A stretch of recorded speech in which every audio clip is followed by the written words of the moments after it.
Welcome to the Wholeness in Motion Foundation series, and this is the 11th and kind of the wrap up of the foundation series. The next one will be talking about the oncoming Wholeness in 12 session. So, welcome to the summary.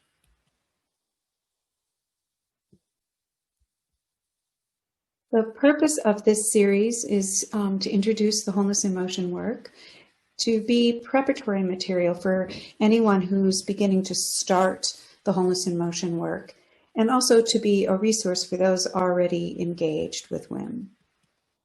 The summary will review the key points of each session. So the first session is about how the foundation material will give you a sense of the gestural vocabulary and shorthand used in WIM. And that's particularly in that role of being preparatory material.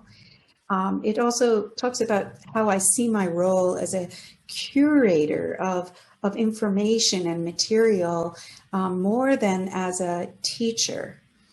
And that the kind of analogy for how WIM feels and how it's set up is that it's like playing a game of catch. I choose something we're working with and I toss the ball to you and you choose what to do with it, whether to keep it, whether to throw it away, whether to transform it, how to apply it. So that came up again and again as we went through the specific sessions. Session 2 was about how sensation is valid information and it's crucial for personal agency, and that it's been considered unimportant, and often we've been trained in a dominant Eurocentric Western culture of my foundation to ignore it and definitely unvalidate it. Sensation is in fact the language of your inner compass, of your navigating system. It gives you information to make choices, and it shows you how you're interpreting the moment. So that combination of my past experience, what I've lived through, my inner sensory, my inner state of being, my homeostasis, the sensation of the world around me, and the way I predict the future, kind of a combination, gives me the feeling of the moment. Wholeness in Motion's pedagogical foundation supports you to have the power to make choices inside the material rather than impose choices on you. Session 3 was about the tonal clock or the tonal chart as a tool we use to develop sensory vocabulary. And sensory vocabulary is sensory granulation. It's a foundation for awareness and choice. And under this is really how to more accurately interpret our sensation. We get sensations and we often misinterpret what they're speaking to us about. And that's, in some ways, is the job of a curator in this work. It's also a powerful tool for expressive range in life. Do I feel like I fully express my experiences? And it's really powerful for performers, where often how we express has got a grip and something in it that's from life, but for performance we can open that up so we can have full, rich, expressive range without damaging our tissues, our throat, our back, and so forth. And this tool is really about being in touch with yourself, literally. People often report just feeling more like themselves, more at home in themselves as they work with this material. Session 4 introduced the model of how we understand how we're organized to be upright in WIM, and it's Gorman's Pre-Sprung elastic suspension system model. It's a different paradigm than a postural or alignment model. And this model demands a teaching approach that allows the system, body plus, I think the body isn't, anyway, the system, to organize itself rather than to position parts. You literally learn to get out of your own way. And some of the lingo or language that is really rooted in this understanding of our pre-sprung elastic suspension system is springy, buoyant, lively, available. In session 5, we looked at gravity and the way we have relationship to gravity, the dominant worldview, and in this work, the understanding, like the cosmological understanding that gravity is multi-directional, and how it, as we through WIM open to the support of the earth and the upward direction, and in balance to the downward, how we move and walk and live in the world is quite different, and the effect, the long-term health effects of that on our joints and on our organs can be quite powerful. We often refer to that you don't feel your weight, you feel your current state of functioning. And we looked at that when we looked at, how do you feel when you kind of walk around fatigued, or when you feel gripped and scared, like you feel yourself differently. The point of feeling yourself is to feel you're functioning. That makes sense. There's no need to feel your weight. In session 6, we looked at understanding of our system as an adapting system. It's constantly adapting to the way we move and live and think through life. In WIM, we use words like luxuriate rather than stretch. So this session 6 was really looking at how we set up physical activity. So luxuriate rather than stretch, we look at how the different ways we speak of the physical movements and the movements themselves support healthy adaptation for ease and flexibility and power for your lifelong. That was 6. In 7, we took that same adaptation idea. It's a whole aspect in this whole adapting being is also learning information, learning things is physical. It's adaptation. It happens in literal structures in our system. So learning is an adaptation. It's built into you and it's happening in you at every moment.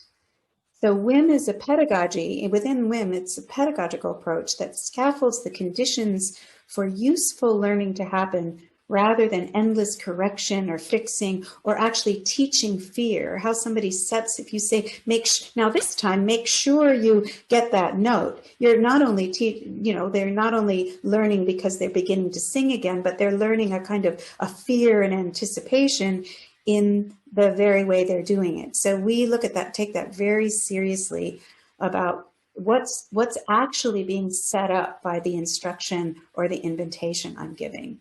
Is it ease and health and skill acquisition, or has it got lots of layers on top? Learning is ignited by curiosity. You have to keep remembering it. It happens inside me. It happens inside the student. It feels joyful. Learning is not from the old model or a certain model imposing information or like conveying information to someone else that they need to swallow. They have to actually be interested in the information in some ways to learn it, which is different than remembering it for the test the next day and then it goes away. Learning is long term. It's 6 weeks later. Is that movement, is that skill available? Big topic. We didn't do all that in that one. I was just ripping now. Okay, in session 8, we're looking at what really ignites action and ignites ourselves. We're a coordinating system. We get the physical structures, the stuff of that suspension system gets organized in certain ways. It gets coordinated. What does coordinate my hand to clap or my words to speak or my sensations to shift? And one aspect when it comes to movement or doing things in the world, affecting change in the world, is that intention ignites action. Attention organizes your structure, your postural shape, and it contributes to your state of being. So if I'm putting my attention on, oh no, I'm not sure if I will get that note or a negative outcome in the future, I will be physically and chemically completely different than if I'm looking at the plant in front of me and enjoying and smelling and feeling the richness of it or reflecting back. Attention is powerful, important, and it's an organizing factor that we take into consideration deeply in this work. But This session 8 was really about that in WIM, we ignite movement through that clear attention and intention to support the most efficient, fullest, liveliest movement. So the example was we instead of saying lift your arms and rotate them, it's we draw the elephant's ears. We become the wind. We feel like we're a tree. We work with these images, not in some just because that's actually fun, which is a really good reason, but because they let the whole system work because we aren't a single muscle ever doing something. So moving with this inherent freedom and power supports healthy adaptations in your physical structure. When you move like that, the length and stretch and flexibility in you will simply change because you're actually moving like this. This is combining the whole here of coordinating and adaptation. They aren't separate, but to speak of them, I have to divide them in sessions to learn how to use it in your own teaching. You kind of need helpful to understand it.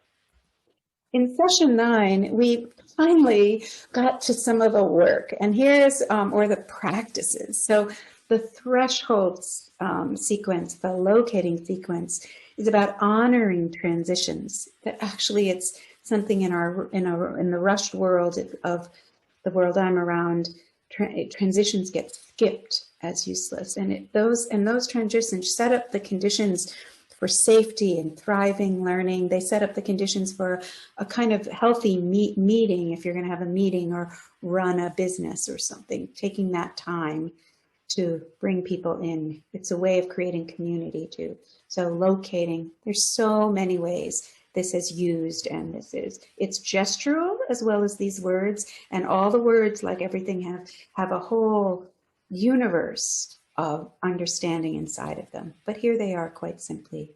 Here I am as I am, in the world as it is, supported by the planet, floating in the multiverse, being in the flow of time, awake to my state of being, anything I'd want to be awake to.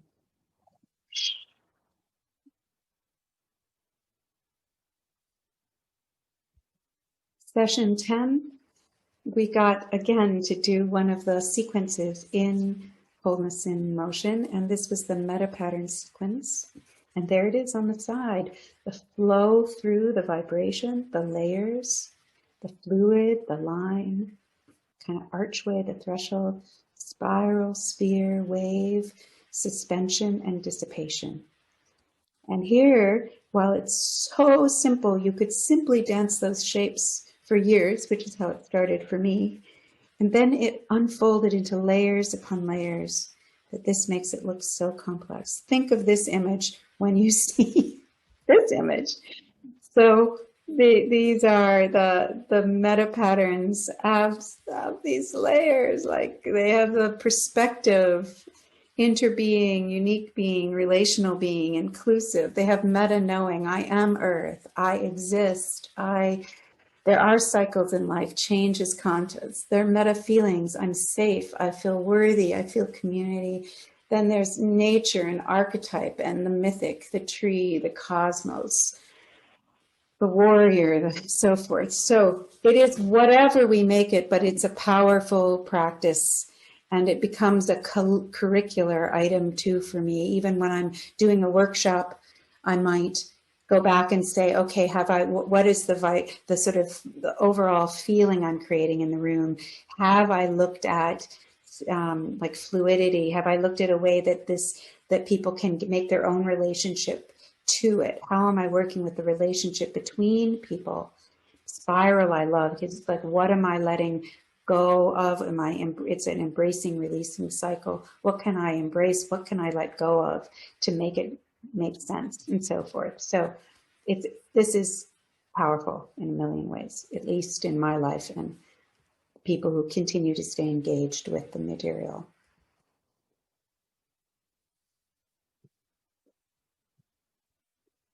And this is a schematic that has been underlying this work for a long time. It's like there's the world, there's you, and we have these specifics, the structure, architecture, what ignites us, how we learn. And then the most powerful part is the relationship between me and the world, which overrides everything and needs details. But this might be a schematic of the pedagogy. This is when we're working with teachers. We'll actually look at curriculum under structure, under coordination, under adaptation, and first and foremost, under how we are setting up the relationship between the person and the world. Are we setting them up for fear, support, safety, and so forth? Thank you so much.